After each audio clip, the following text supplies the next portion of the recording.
Bhavnagar civil હોસ્પિટલના ICU વોર્ડમાં ventilator કાઢી લેવામાં આવતા યુવકના મોતના આક્ષેપ બાદ તંત્રમાં ખળભળાટ મચી ગયો છે। પરિવારજનોએ તબીબી બેદરકારીનો ગંભીર આરોપ લગાવ્યો છે। આ મામલે હોસ્પિટલ તંત્ર દ્વારા તાત્કાલિક તપાસ સમિતિ રચવામાં આવી। 2 જુનિયર રેસિડેન્ટ ડોક્ટરો સામે તપાસ શરૂ કરવામાં આવી છે, જ્યારે 3 સિનિયર ડોક્ટરોની કમિટી બનાવવામાં આવી, જે સમગ્ર કેસની નિષ્પક્ષ તપાસ કરશે।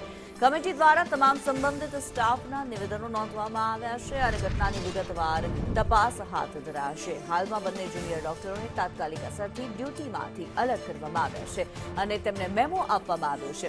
આ ઘટનાએ હોસ્પિટલની કામગીરી અને આઈસીયુ પ્રોટોકોલને લઈને ગંભીર સવાલો ઊભા કર્યા છે।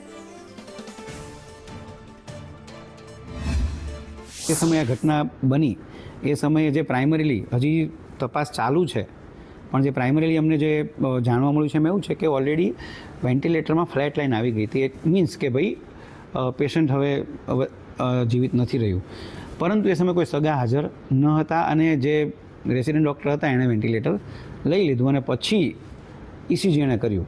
એટલે એણે એ વખતે કરવાની જરૂર હતી કે પેશન્ટના સગાને પહેલાં બોલાવવાના હતા ચાલુ વેન્ટિલેટરે, એમને બતાવવાનું હતું કે ભાઈ આ રીતનું છે અને પછી એમણે આગળની પ્રોસેસ કરવાની જરૂર હતી।